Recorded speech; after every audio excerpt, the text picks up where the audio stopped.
হরে কৃষ্ণা। আমি শ্যাম মিত্র সুদামা দাস আপনাদের সকলকে স্বাগতম জানাচ্ছি মায়াপুর টিভির আরেকটি ইন্টারভিউতে। তো আজকে আমরা চলে এসেছি মন্দির প্রাঙ্গণে, আর আজকে আমরা ইন্টারভিউ নেব খুব মূল্যবান একজন ব্যক্তির, যিনি মায়াপুরের সকল অনুষ্ঠানে বেদ মন্ত্র উচ্চারণ করে অনুষ্ঠানটিকে সাফল্যমণ্ডিত করে তোলে। আর সে অন্য কেউ নয়, কৃষ্ণ চৈতন্য প্রভু। আপনারা সকলেই তাকে দেখে থাকবেন মায়াপুর টিভির বিভিন্ন লাইভে, বিভিন্ন ভিডিওতে এবং বিভিন্ন অনুষ্ঠানে। তো চলুন, আজকে শনিবারে শোভাযাত্রা বেরোয় রাধা মাধবের। সেই শোভাযাত্রা কেন বেরোয়, কিভাবে বেরোয়, কিভাবে কোন রুট দিয়ে যায়, সব কিছু ডিটেলসে আমরা তার কাছ থেকে জেনে নেব। তো বেশি দেরি না করে পুরো ভিডিওটি দেখুন। চলুন, হরে কৃষ্ণ। হরে কৃষ্ণ। হরে কৃষ্ণ। তো প্রভু, আমরা বেসিক কিছু আপনার কাছে জানবো যে শনিবারে যে শোভাযাত্রা বেরোয় রাধা মাধবকে নিয়ে, তো সেটা কবে কবে হয় বা কি কারণে হয়, সেই বিষয়ে একটু যদি আলোকপাত করেন। শিল প্রভুপাদ একবার অস্ট্রেলিয়াতে ছিলেন, আর উনি বলছিলেন আমি এখান থেকে মায়াপুরে যাব, যেখানে প্রতিদিন উৎসব। তাহলে এই অনুষ্ঠানটা প্রায় 35-40 বছর থেকে চলছে। এবং আমরা যে প্রতি শনিবার এই শোভাযাত্রাটা করছি, মুখ্য কারণ এটা পাঞ্চরাত্রি বিধিতে বলা হয় কি ভগবান নিজ মন্দির থেকে বাইরে যায়। কেন? ভগবান হচ্ছে রাজা, রাজা দেখতে যাবে নিজের প্রজা কেমন। সেই জন্য প্রতি শনিবার আমরা করেছি। আপনার এটা প্রতিদিনও করতে পারে, কিন্তু আমরা করেছি প্রতি শনিবার আমরা ভগবানকে নিয়ে যেতে পারি, একটা স্ট্যান্ডার্ড যেটা আমরা মেনটেন করতে পারি।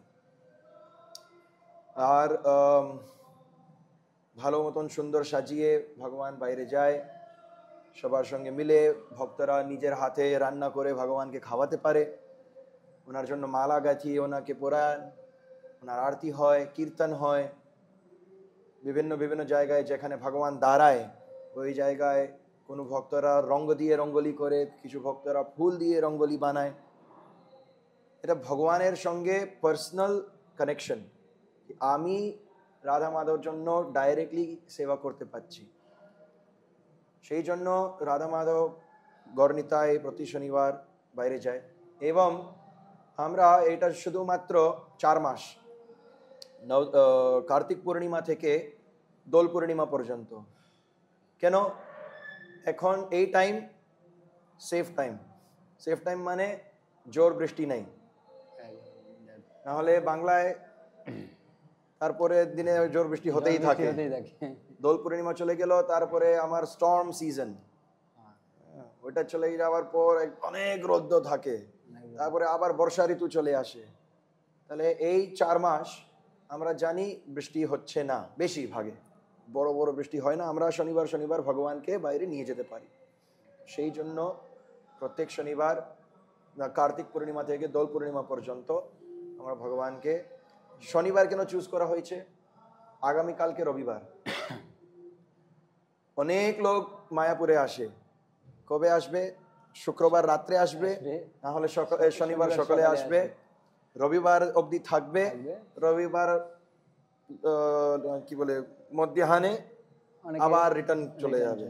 তাহলে সবাই দর্শন করতে পারে। সেই জন্য শনিবারকে চুজ করা হয়েছে কি আমরা ভগবানকে এরকম শোভাযাত্রাতে নিয়ে যাব। তো অ্যাপ্রক্স মানে আপনারা অনেকদিন ধরে করছেন, তো ভক্তদের ভিড় খুব ভালোই হয়। এখানে সবাই কি ভগবানকে কিছু না কিছু ভোগ দিতে পারে?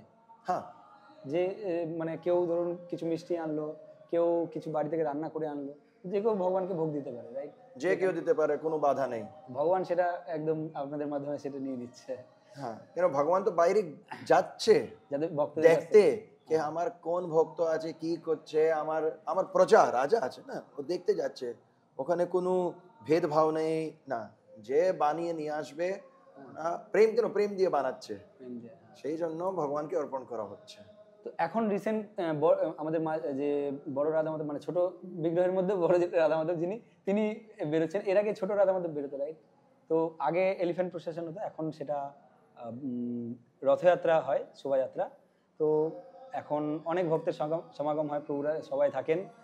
আর বেসিক্যালি যেটা এটা মোটামুটি মানে কি কি স্টেপে হয়, মানে মন্দির থেকে বেরোয় তারপরে কি কি স্টেপে রাধা মাধব কোথায় কোথায় যায়?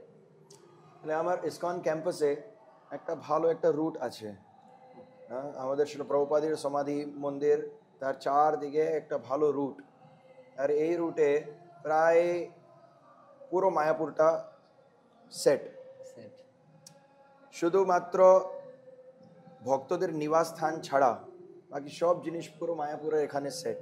তাহলে সেই জন্য এই রুটকে চুজ করা হয়েছে, এখানে ভগবান ঘুরবে।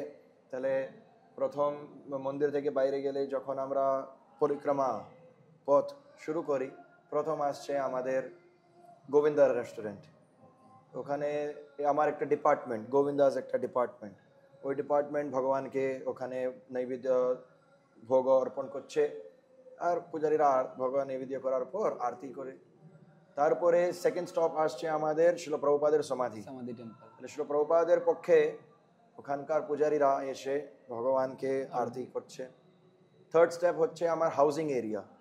যখন অনেক বছর আগে মায়াপুর যখন এত বড় বিশাল ছিল না, তখন ও হাউজিং এরিয়া ছিল যেখানে সমস্ত ভক্তরা থাকতেন, কমিউনিটি থাকতেন।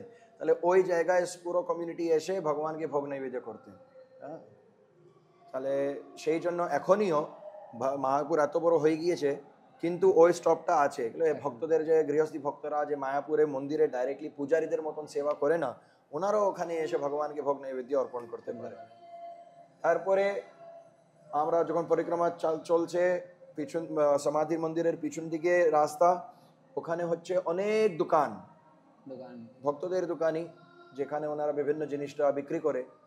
তাহলে ওই সবাই ভক্তদেরকে একটা সুযোগ করে এক স্থান, ওখানে ওনারা ভগবানকে ভোগ অর্পণ করতে পারে। তারপরে মেন গেট এবং শিল প্রভুপাদ ভজন কুটির। ভজন কুটির ওই জায়গা যেখানে মায়াপুর প্রজেক্ট প্রথম শুরু হলো, একটা পর্ণ কুটির। ওখানে বলছে শিল প্রভুপাদের ভজন কুটির। ওখানে অনেক নম্রভাবে ছোট্ট করে আমরা মায়াপুর প্রজেক্টটা শুরু করেছি। ওখানে একটা সেবা করা হয়, পাণ্ডব সেনা ভক্তরা ওখানে সুন্দর করে রঙ্গোলি বানিয়ে ভগবানকে ওখানে ভোগ নৈবেদ্য করছে।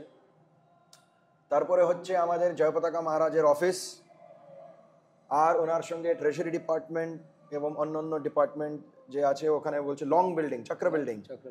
আগে চক্র বিল্ডিং এর সমস্ত ডিপার্টমেন্ট ওখানে অফিস ছিল। সেই জন্য জয়পতাকা মহারাজ যে আমাদের এখানকার জিবিসি, ওনাদের অফিস থেকে, ট্রেজারি অফিস থেকে, অন্যান্য ডিপার্টমেন্ট থেকে ওনারা এসে ওখানে ভগবানকে নৈবেদ্য অর্পণ করে। তারপরে চক্র বিল্ডিং এর এই সাইডে লং বিল্ডিং, অনেক লম্বা, তাহলে এই এন্ডে যখন এখন ঠাকুর ভিতরে ঢুকবে, মন্দিরে ঢুকবে, ওখানে আবার গদা ভবন, গীতা ভবন, গেস্ট হাউস ডিপার্টমেন্ট গুলো যত আছে, টিওভিপি আছে, আমাদের বড় মন্দির, ওনারা সবাই ওখানে ভগবানকে ভোগ নৈবেদ্য করে, রঙ্গোলি করে সাজায় স্বাগত করে। লাস্ট হচ্ছে আমার সিকিউরিটি ডিপার্টমেন্ট, যারা মায়াপুরকে রক্ষা করে।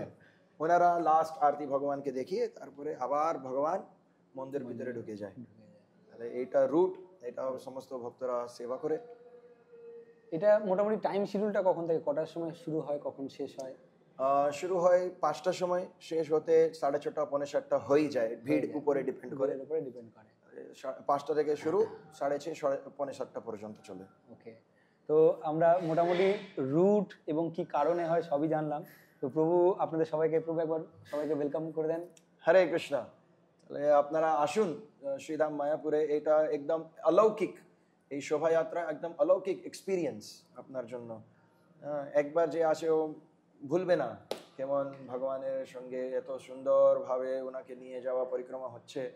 তাহলে আপনারা চেষ্টা করুন, যদি আপনি আসছেন আমাদের কার্তিক পূর্ণিমা থেকে দোল পূর্ণিমার মধ্যে আসছেন, আপনি চেষ্টা করবেন নিশ্চয় এই 5টা থেকে 6:30 অবধি যে আমাদের শোভাযাত্রা চলছে, এই আপনি অংশগ্রহণ করুন। হরে কৃষ্ণ। হরে কৃষ্ণ।